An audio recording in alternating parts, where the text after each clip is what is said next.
तेव्हा असा इशारा मनसेकडून देण्यात आलेला आहे. जात पात धर्म आणि भाषा यावरून पोलरायझेशन जे केलं जात आहे, राजकीय सामाजिक ध्रुवीकरण केलं जात आहे, याचा आम्ही धिक्कार करतो. मराठी ही आपली महाराष्ट्रातली भाषा आहे आणि ती सगळ्यांनी शिकावी ही मागणी एकदम रास्त आहे. मात्र त्याकरता बोललेच पाहिजे आणि बोलणारच नाही ही जी भूमिका घेऊन जे राजकारण चाललंय ते कुठेतरी थांबावं.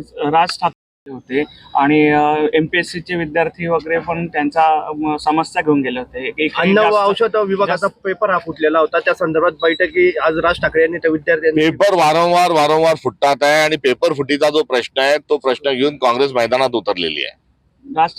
राज ठाकरेंवर एवढा विश्वास का दाखवतात? त्यांच्याकडे जास्त त्या संदर्भात मला काही त्याची कल्पना नाही.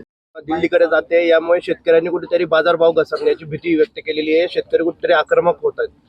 कांदा या विषयावर केंद्र सरकारची धोरणं आणि महाराष्ट्र सरकारची भूमिका ही अत्यंत विरोधातली, शेतकरी विरोधातली राहिलेली आहे, कुचकामी राहिलेली आहे आणि ही शृंखला त्यांच्या चुकीच्या निर्णयाची थांबता थांबत नाही आहे. अमराठी रिक्षा दिली जाणार असं देखील बोललं जाते. खरं तर आता सणासुदीचे दिवस आहेत आणि 50 रुपयावरून साखर ही 100 रुपयावर गेलेली आहे. डिझेल पेट्रोल 60 रुपयावरून 100च्या वर हे गेलेलं आहे. गॅस सिलेंडर 400 वरून 1000च्या घरात गेलेलं आहे. त्यामुळे सगळ्या गोष्टींचे भाव वाढतात आहे आणि या मागचं जे कारण आहे ते केवळ आपल्या देशामध्ये होत असताना भ्रष्टाचार आहे.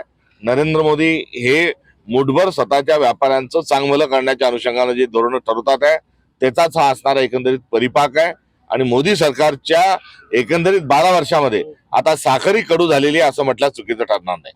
आज कांद्याची एकत्र हे येणार आहेत आदिवासींच्या विकासासाठी, आपलं मागणींसाठी, प्रश्नांसाठी आंदोलन. नाही, असा कुठलाही प्रस्ताव नाही. राहुल गांधी यांनी आधीच आपला पाठिंबा दिलेला आहे आणि एवढंच नव्हे तर जी या आंदोलनातली एक आंदोलिका, एक विद्यार्थिनी, एक प्रतिनिधी यांनी राहुल गांधींना जेव्हा चर्चा झाली तेव्हा उभ्या जगाने, भारताने, महाराष्ट्राने बघितलं की तुम्ही तुमच्या आंदोलनाला मी भेट द्यायला येईल अशी भूमिका राहुल गांधींनी आधीच घेतलेली आहे. साखरेचे दर हे 100 पार गेलेले साहेब, आपण या ठिकाणी आंदोलनाला भेट देण्यासाठी आलेलो आहोत. संपूर्ण महाराष्ट्रामध्ये आदिवासी विद्यार्थ्यांचे आंदोलन सुरू आहेत.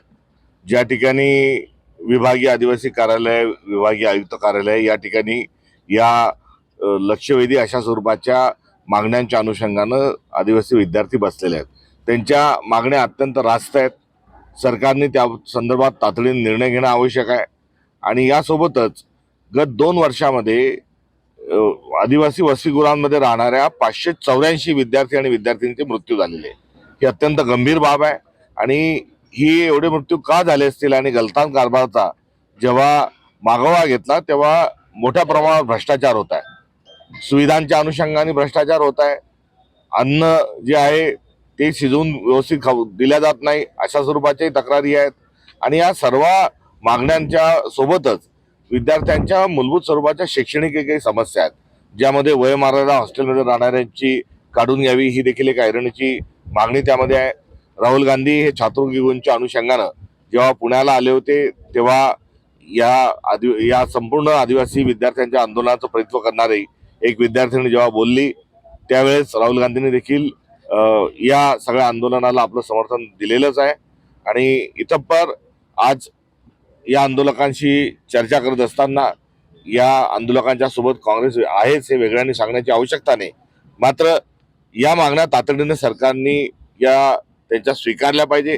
एक स्वतंत्र कॅबिनेट बैठक जी आहे ही आदिवासी विद्यार्थ्यांच्या समस्येवर ही संपन्न झाली पाहिजे आणि तातडीने या सर्व यांच्या मागण्या मंजूर कराव्यात आणि सोबतच या गलतान कारभाराला जबाबदार असणाऱ्या आणि सोबतच 584 मृत्यूला कारणीभूत असणाऱ्या राज्याचे आदिवासी मंत्री उईके यांनी तात्काळ स्वरूपामध्ये राजीनामा द्यावा ही देखील आमची असणारी भूमिका आहे.